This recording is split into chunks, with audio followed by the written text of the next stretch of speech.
One. Welcome to the Bucky Beeman Audio Adventure, episode number 9. I'm here with my Snapchat friend, fellow real estate agent. Go ahead and introduce yourself. Who am I here with this morning?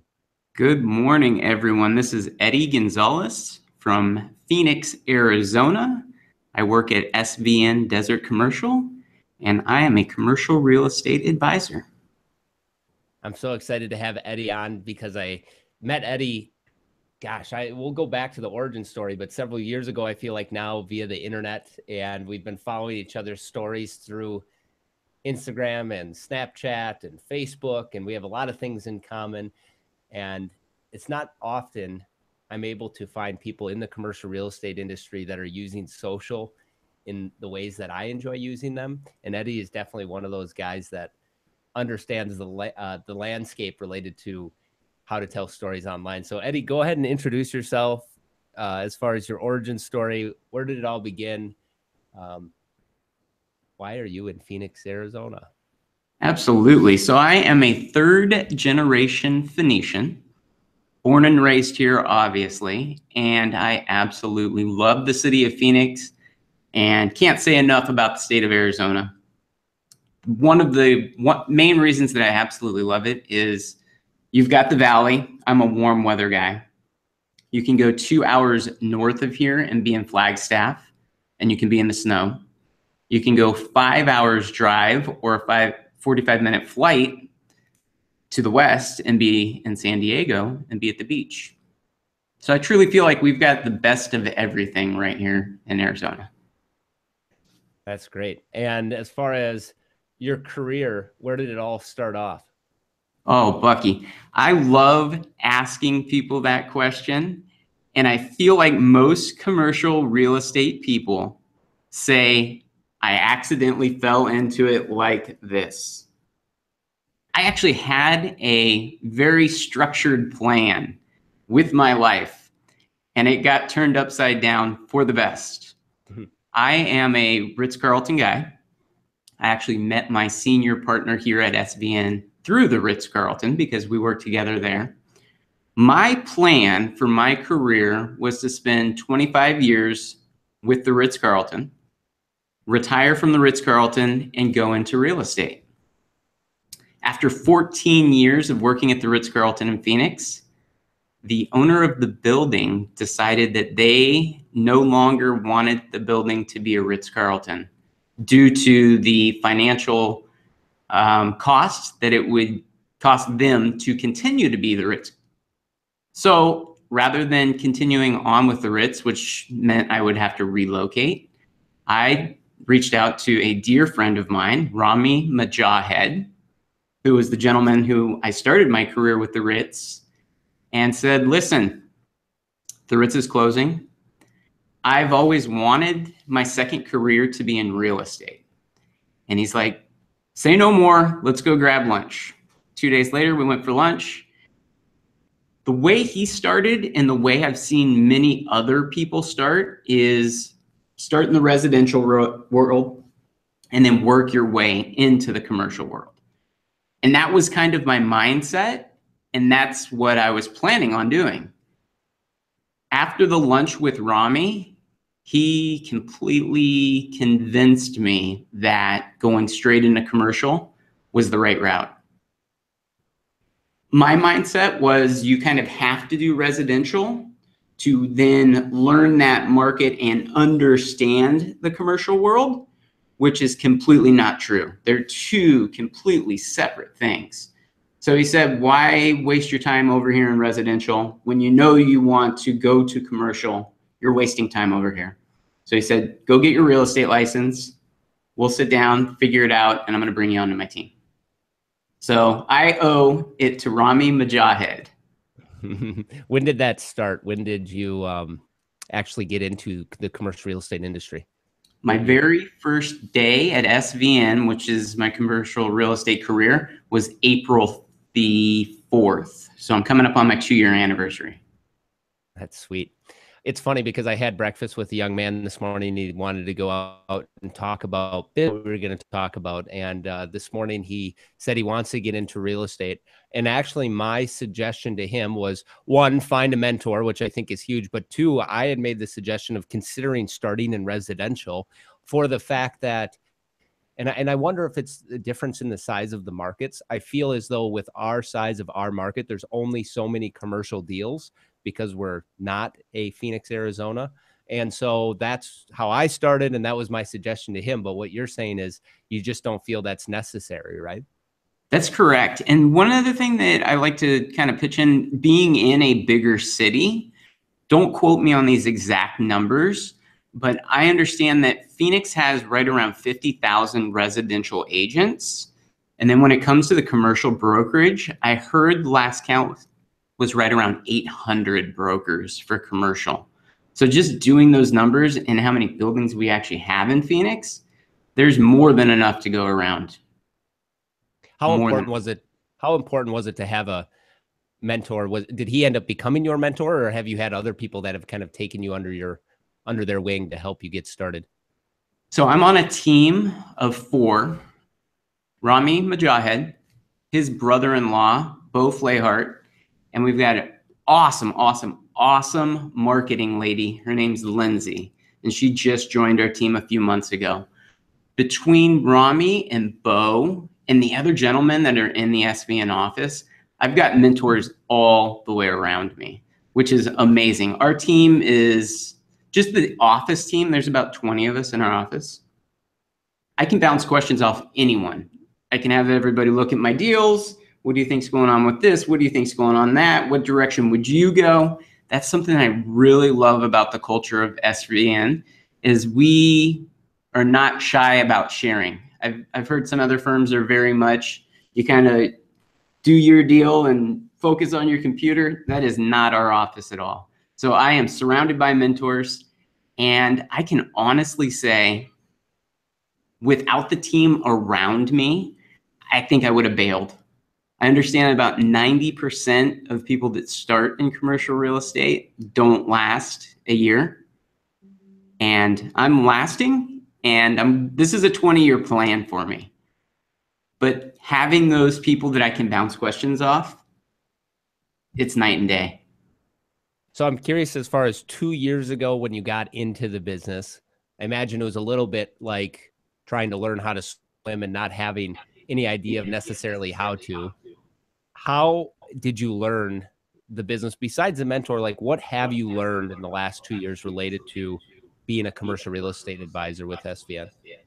My goodness, where to start, Bucky? My first couple days, here's where I'm a little bit privileged. When I came onto my team, there were already things in place for me to work on. So the goal for me was to really learn the leasing world first, go ahead and make those cold calls, find tenants for different developments that we were working on. So Rami at the time kind of handed me everything. He said, okay, this is what we're trying to do. These are the particular buildings that we're working on. I need you to go out and find tenants for these particular spaces.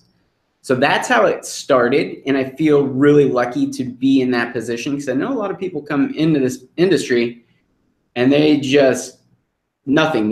You don't have anything to work on. You just come in and you start making cold calls and you're trying to make something out of nothing. Luckily, I had that mentor. He already had the plan, and I've been following the plan. As far as the learning portion, my goodness. Being at the Ritz-Carlton, here's something that's very important that I learned about myself a little bit too far down the road, and I wish I would have explored it earlier. Being at the Ritz-Carlton and standing in front of people and speaking with people for that 14 years is very much a strength of mine. That being said, one of my weaknesses is being on the phone. Like you and I are conversing right here, I can read your body language. I can look at you in the eyes, and that makes a huge difference to me. So where I'm finding one of my strengths is yes, it's more time consuming, but rather than being on the phone with a tenant, I'll just drop in. I absolutely love being face to face with tenants. And if I can, I've dropped a lot of business cards, and I'm finding that the owners of the buildings are now reaching out to me because I'm speaking with their tenants. So it's coming full circle. And I really wish I would have done that a little bit earlier in my career versus spending a ton of time on the phone where it wasn't necessarily comfortable, but I'm very comfortable in front of people. How has the internet played a role in the last 2 years of your life and being in the business? I don't know how anyone was productive in this industry 15 or 20 years ago. I really don't. I remember Rami saying, man, it was a big deal when I was shooting out faxes from my house. I had a fax machine at my house, and I could not stop laughing because of that. I'm doing a deal right now with another broker, senior broker, been doing this for, I think he said 35 years. And we were inside the building before the tenant had arrived. And he said, you know, I think this building's leasing for this, and I think this building might be leasing for this. And I'm not going to use his name, but I pulled out my phone and I go, do you have the CoStar app? Shameless plug there, right? Do you have the CoStar app? And he said, no. He said, Eddie, the only thing I use my phone for is to make phone calls. And I just kind of thought, oh man, you're missing out on a lot. So I showed him, I pulled up, okay, so the neighboring, this is leasing for this per square foot. This is leasing for this per square foot. So now you know where I'm going to come in with my offer. I know what your landlord needs. And we had that discussion right then and there versus getting all the way to the LOI stage. And he had the information that he could go back to the landlord and say, hey, listen, right next door is leasing for this. Eddie's going to come in a little bit lower than what we're asking. And they ended up taking that offer. An LOI, for those that don't know, stands for letter of intent. Correct. We like to call it a handshake on paper. So the letter of intent is basically a person coming in saying, I like your building. I'm offering you this particular amount of money for this particular term. Is that something that you're interested in? And generally they will redline it, which is literally that. They run red lines through our offers, and then the negotiation process will start. Once you go through the letter of intent, then a lease is drafted. That's where the lawyers start to get involved, and you've got a 40-page document. And yeah, that's kind of the leasing world. How about social media channels, Facebook, Snapchat, Facebook groups? Like, talk a little bit about what that has played a role in building your career as an agent. Yeah, education-wise, I think that's where it all comes in. Obviously, you and I met on Snapchat almost 2 years ago now. I love the Snapchat world just based on content. I feel like, especially when you deal with someone like Chelsea, she has a ton of educational type things, but I don't feel like I get a ton of education from Snapchat. I feel like it's very entertaining. When it goes into Facebook, like the Snap Pack group, I feel like that's where the education is. I absolutely learn a ton from that group. And I also feel like it's because there's more substance to those actual posts versus someone showing you what they're up to that particular day. Yeah, that's really interesting that you say that. Now that I think it through, like, you're right, Snapchat does have a component of entertainment. It makes me think like you don't go to it thinking you're going to receive education.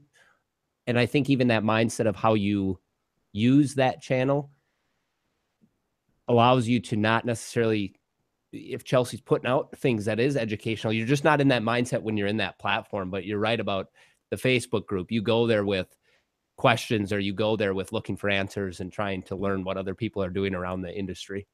Absolutely. And I'm just kind of getting into the Instagram stories now, as we were talking about earlier. And I feel like that's going to be a little bit more along the lines of Snapchat. Although I like that you had the component of the pictures, and I don't know how much text you can actually put in with your pictures. I haven't been very long-winded with mine, but I like that combination. It's harder to navigate. It's not as quick and on the fly, but I do like that component. For those that say, you know, I don't want to be on the social channels, that's just not me. What are they missing out on as far as not being out there and active and posting, whether it's about their life or just about their career? What do you feel they're missing out on? One of the things in our world is we're trying to portray something to someone that is possibly going to use our service. If someone doesn't know you at all, the likelihood that you go in and give a listing presentation and them immediately say, I like you or I don't like you, I think, hi, Carrick. This is Carrick. He's our multifamily guy. Carrick, you are live on a podcast right now. Nice. This is Bucky Beeman. Hello. Nice What are we to see discussing you. today? We are discussing the commercial real estate world. Very nice. Absolutely. Tell us a little bit about multifamily in your world right now. This is really a podcast. This is a real deal. Well, where do you live, Bucky? I'm in Rochester, Minnesota, home of the Mayo Clinic. Oh, yes, very nice. So here in Phoenix, multifamily is continuing to boom ever since our recession. We're having about 220 people move here every day, so almost 80 to 90,000 per year. And so we are still, even with all the development going on, we're still underbuilt, and development is still continuing to build apartment units for everyone moving here. We're definitely continuing to develop because of all the people moving here. And so there's still a shortage expected. And so even though there's been a lot of apartment units built, right now we have 16,000 units under construction, and there's no really end in sight right now because everything's still boom, boom, boom here. So it's a good market for multifamily. One of the questions I just had asked Eddie is, how is social media and just being active out there online playing a role in your career? And I want to ask you the same question. I mean, you're living in a big world related to multifamily and selling land and, you know, selling those assets, but are you seeing these online platforms play a role in your career? I think LinkedIn is definitely helpful. We can put a listing out on LinkedIn and let people know we have something to offer. It's good networking. Sometimes we tag somebody on LinkedIn before we talk to them. So then when we talk to them, they've seen our profile already. So it's a nice introductory method. And Facebook a little bit too, but I think LinkedIn is probably the best just due to the professional nature of it. Yeah, that makes a lot of sense. I'm personally not using LinkedIn a lot, but it is where the professionals are. And have you successfully received any leads through LinkedIn, or has it just been putting out listings and people getting to know your name and your brand and your team? Yeah, I think the latter. I can't say like I've earned $1 specifically tied to LinkedIn yet, but definitely good to get the word out and establish your presence. What do you guys think about the current state of Loopnet? Oh, yes. No. Thank you Yes. Gotta bring it up. You have to bring it up. I mean, gosh, we're all living with it every single day. You scared him away. Do you Thanks want me for chatting with us? Thanks, Derek.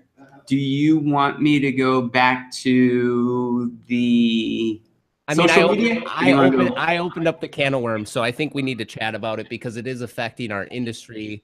For those that don't know what Loopnet is by far the largest online listing channel for commercial real estate.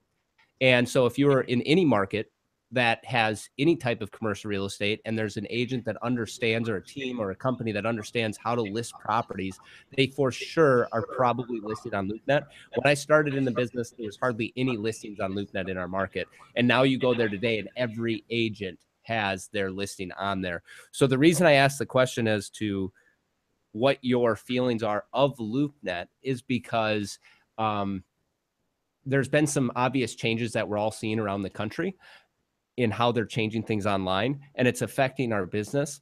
And I think we need to bring light to it. And I think why, he leaves the room and why Eddie maybe doesn't want to have this conversation is because it's kind of catch-22. There's some, we'll explain some of the issues we're seeing probably, but also they're the biggest search engine. We get a lot of leads from them. So you don't want to upset them. You don't want to say anything that would make them pull down your profile, which I don't think would ever happen. Right. But it's, I don't know, it's a love-hate relationship. So that's kind of the intro to Loopnet. Eddie, what's your thoughts of the current state of Loopnet? Here is my thoughts. Loopnet just merged with CoStar. CoStar was my main tool that I was using, both to promote properties that we had for lease. Let me take a step back.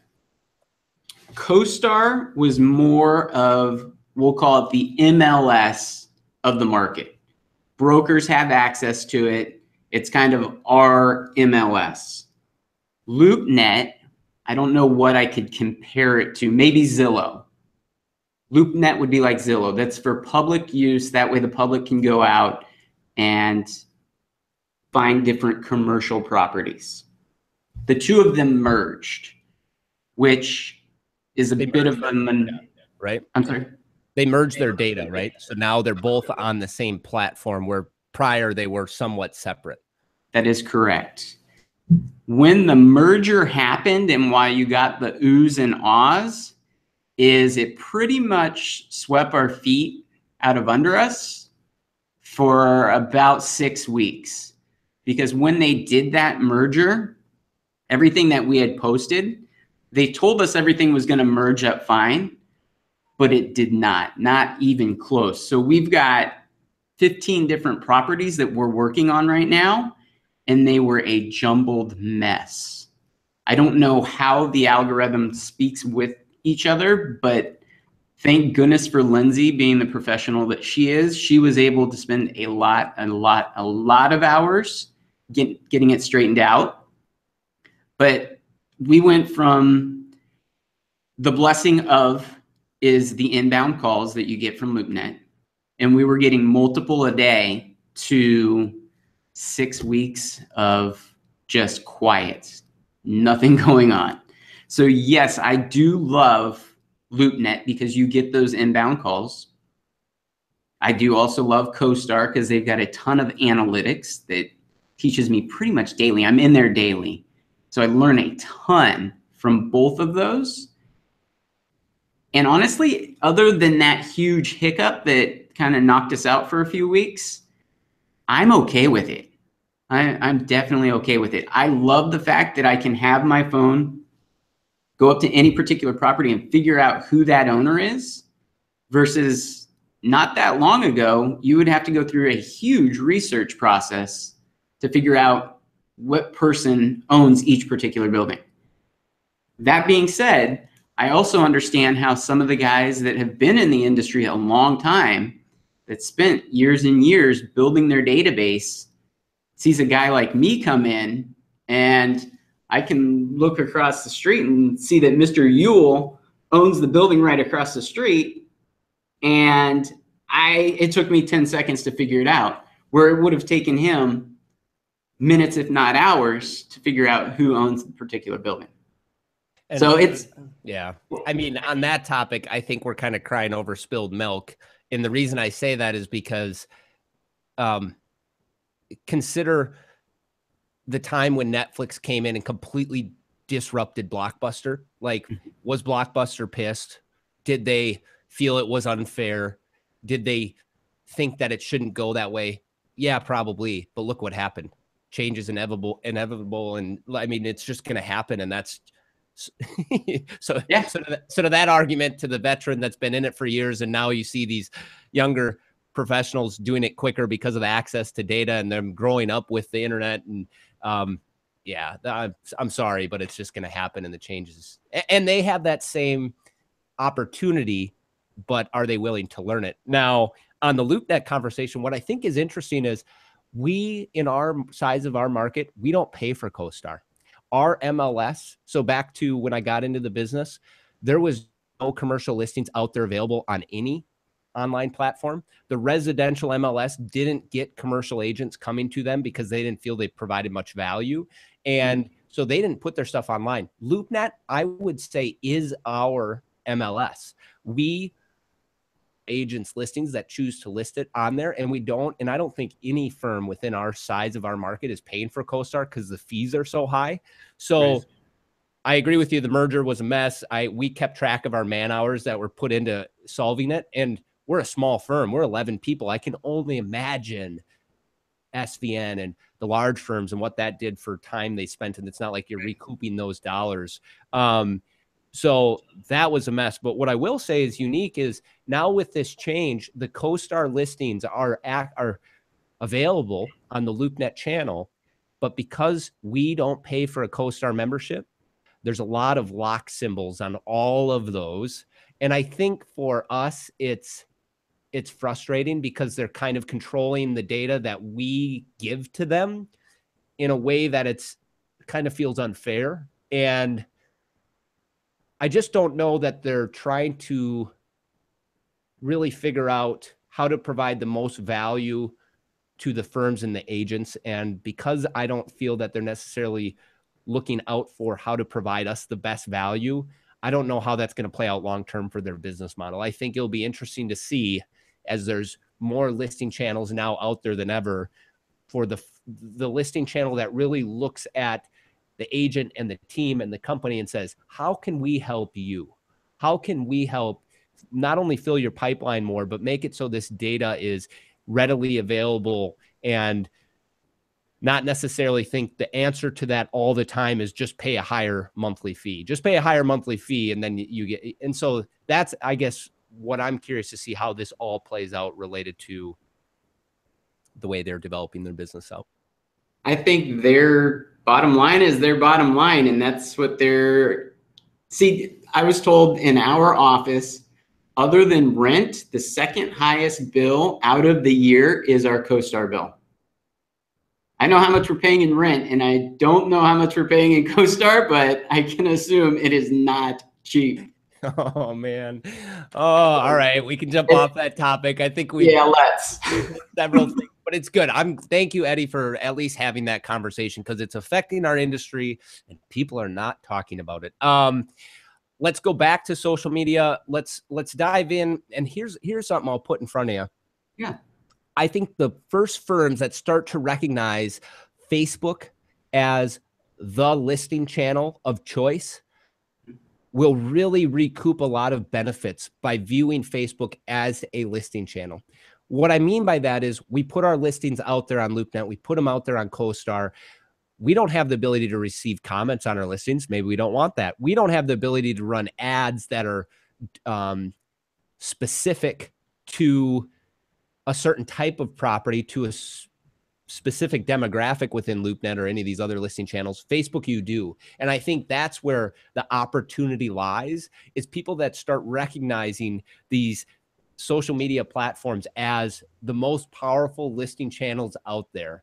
He was just talking about LinkedIn. LinkedIn could be a heck of a powerful listing channel. You can direct ads towards people that are in positions of decision making. And so that's where I think we could really see some shift here in the future of how are people viewing these social media channels as a listing platform. What do you think about that comment? No, I love it.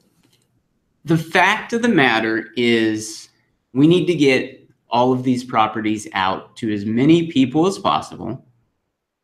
If you're playing the numbers game, and this is a numbers game, we need our properties to be out there. So how are we going to do it? How are we going to get the most attention to those properties? Going back to what we were saying before, you were asking about any deals that had been done. Carrick shared that he has not done any deals on LinkedIn. I have a lead from a gentleman that I went to, shameless plug, Dave Ramsey's course. He now owns a company, I don't know if you're familiar with V's Barbershops. It's a chain of barbershops out here. He has opened several and he's reached out to me on that. Snapchat, I've got 3 deals done so far. Instagram, do you want the full story?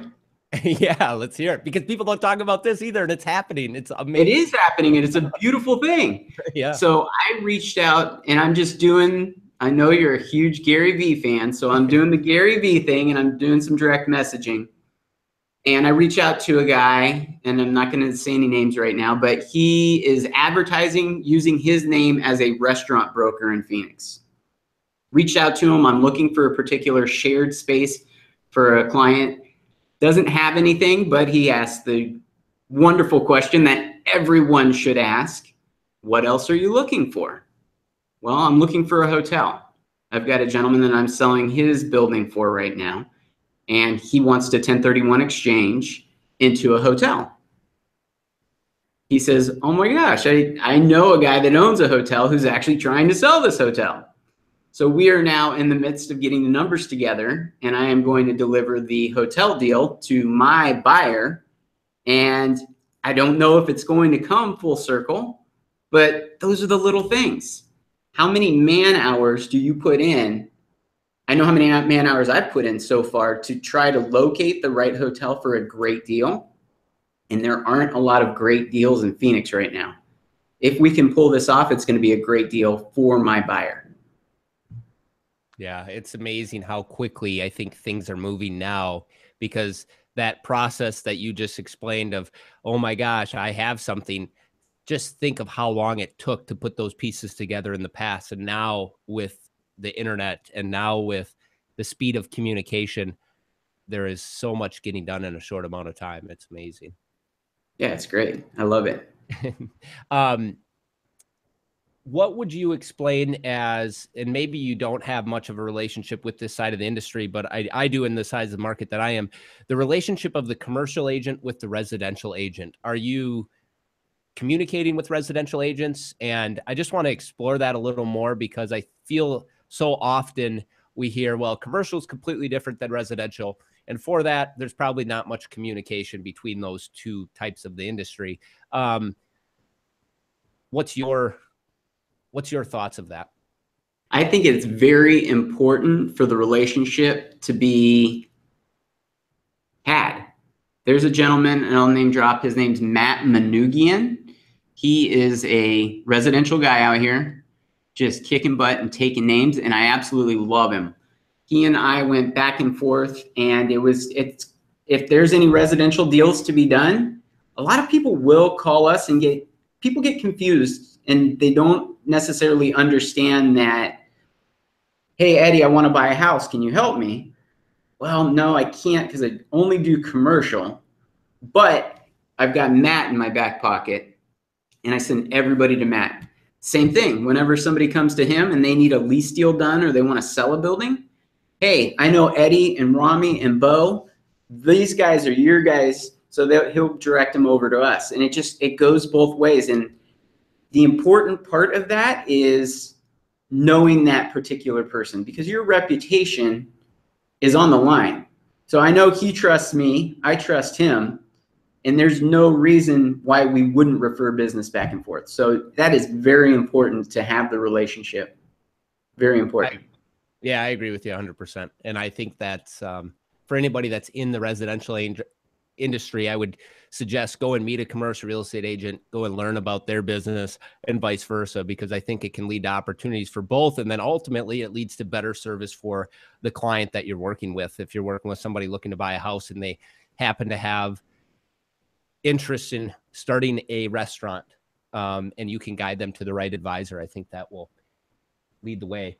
What do you think about the change in what I feel you're seeing, I'm seeing of general have to be advisors? I feel that's even more important than ever before, because no longer does the real estate agent have the keys to all the properties, because the internet has brought transparency to what's available. Right. So what do you think is going to happen related to this shift we're seeing of real estate agents having to be advisors? It's funny you mention that, because coming into this, I've always had the mindset that I am an advisor. In fact, that's what my business card says, is real estate advisor. I took a sales course not too long ago that was really good. And out of the whole course, which was 13 weeks long, there's one thing that I took away that is so ridiculously simple, but it changed everything in my world. And it was two words, help people. That's it. I help people, right? So I'm an advisor. I have knowledge of the central Phoenix area. If anyone comes to me with particular questions, I'm going to give them as much advice as I can about that particular area. Is this particular business going to work well in this particular building? I'll be very honest. I'm here to help. No, because of this, or yes, because of this. So the role as an advisor, a trusted advisor, once you kind of get into that mindset, obviously not every deal is going to happen. But when people trust you and you're giving them the right advice, they're not only going to come back and use you when it's time to make a real estate decision, they're going to share your name and your information with all their friends. So it's all about being an advisor. I think that's what everyone should have their mind wrapped around, is that's what we do. We don't necessarily sell real estate. We're selling our service. And part of that is being an advisor. Yeah, very true. Eddie, we're getting into the end of the show. Unfortunately, we both have to go and sell real estate today. We have to advise. It's snowing here. We got to go shovel snow in Rochester, Minnesota, unfortunately. One thing I like to do as part of my show is ask who is some movers and shakers that someone should look up, including myself, as far as I'm interested in who you're watching. I'll, after this podcast, go out and Google their name. Who are some movers and shakers you want to do a shout out? They don't have to be Arizona only. They don't have to be commercial real estate only. Who would you bring some light to as far as a mover and shaker? I want to give you two companies and one name. Carrick, who was in here, his business partner's name is Vicente Cantua. Vicente Cantua. He is putting out some awesome content. Awesome content. So I would definitely look him up. Bryant Real Estate. Absolutely love her stuff. She does Facebook Live. Her name's Adrienne Bryant. And the Orion Company out of Scottsdale, Arizona. If you could get on their email list, it's going to be very much Arizona specific, but they do top fives. So every single day, the top 5 real estate transactions or news. They've got a great way to start the day. Absolutely love Ari over there. He's the designated broker. So those would be my 3. Vicente Cantua, he's an SVN guy, multifamily apartments. Adrienne Bryant, she has her own firm. And Orion. Those are my 3. One thing that's unique about all 3 is I feel they're acting like a media company along with doing whatever else they're doing. And you're nailing it. And that's what it's all about, right? That is what it's all about. That's what builds business. Great. Thank you so much, Eddie. If people want to look you up, if they have questions for you, if they're interested in commercial real estate, can they reach out to you? And if so, where should they follow you and find your content? Yeah, absolutely. So I'm going to give you my new Instagram account, which is AZ, like Arizona, AZ Commercial Real Estate. I'll give you my email, which is eddie.gonzalez, GONZALEZ,